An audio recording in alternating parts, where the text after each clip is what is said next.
தீய சக்தி சொல்றா அவருக்கு ஒரு ஒரு ஒரு எடுத்துக்காட்டு.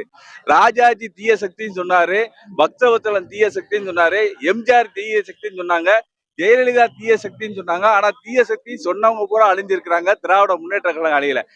திராவிட முன்னேற்ற கழகம் மிகப்பெரிய ஒரு தூய சக்தியா அந்த தமிழ்நாட்டில் எழுச்சியை உண்டு பண்ணி பாசிசத்துக்கு எதிராக திராவிடத்தின் முக்கியத்துவத்தையும் தமிழ் தேசியத்தின் முக்கியத்துவத்தையும் காட்டிக்கிட்டு இருக்கிறது தான் திராவிட முன்னேற்ற கழகம்.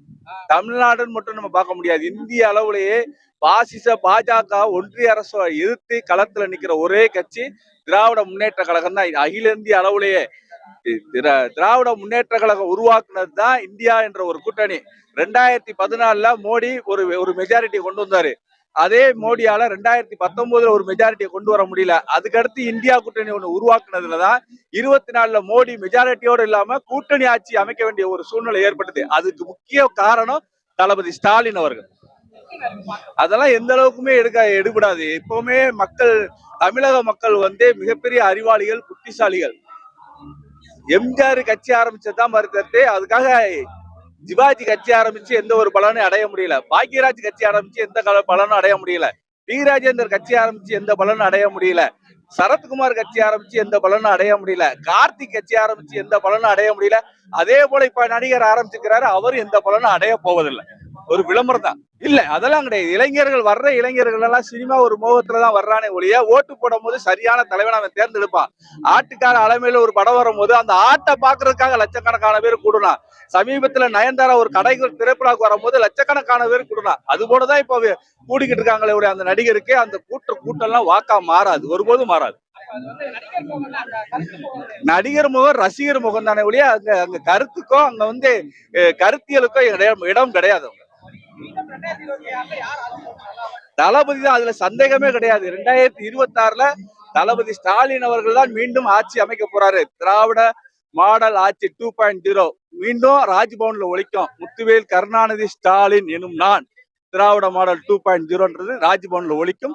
தளபதி ஸ்டாலின் தான் ஆட்சிக்காரர். அதுக்கு காரணம் என்ன சொல்றேன்னா, திராவிட முன்னேற்ற கழக ஆட்சியில கடந்த 5 ஆண்டுகளுக்கு கொண்டு வரப்பட்ட திட்டங்கள், அதுல ஒரு முக்கியமான ஒரு திட்டம் மட்டும் எனக்கு ரொம்ப பிடிச்சிருக்கு, அதை சொல்றேன் நானு.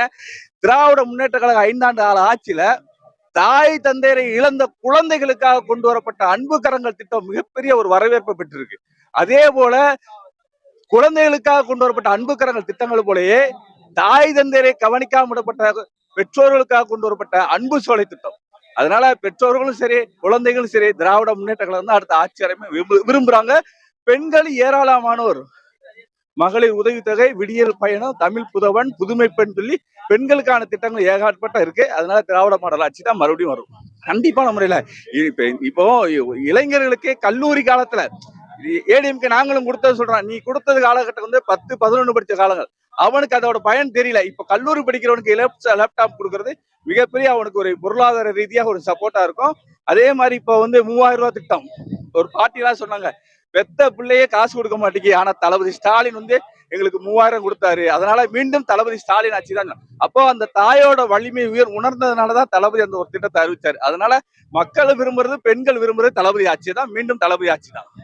தற்கொலை அவங்க தற்கொலைன்றதை அவங்க மீண்டும் நிரூபணம் பண்றாங்க. ஒரு அரசு என்ன நோக்கத்துக்காக அந்த திட்டத்தை கொண்டு வந்ததுன்னு கூட தெரியாம அதை போய் நீ அழிச்சு செய்யறான்னா அவன் எவ்வளவு பெரிய தற்கொலையா இருப்பான். அதோட திட்டத்தை வச்சு இன்னைக்கு கையடக்கத்துல கணினி. அப்ப இதை வச்சு உலகத்திலேயே தன்னோட புத்திசாலித்தனத்தை, அறிவுத்திறத்தை வளர்த்துக்கிடக்கூடிய ஒரு சூழ்நிலை. அதை அரசு 25,000 மதிப்புல ஒரு கணினியை கொடுக்கும் போது அதை சரியா பயன்படுத்த தெரியாம இது போல செய்யற தற்கொலைகளுக்கு அதை பத்தி தெரியாது, அந்த திட்டத்தை பத்தி. ஆனா அதை வாங்க முடியாம எவ்வளவோ பேர் இருக்காங்க, ஏழைகள். அவன் அந்த பயனடைஞ்சு கண்டிப்பான முறையில அந்த பொருளாதாரத்தையும் தன்னோட அறிவு பசியும் தீர்த்துக்கிடுவான்.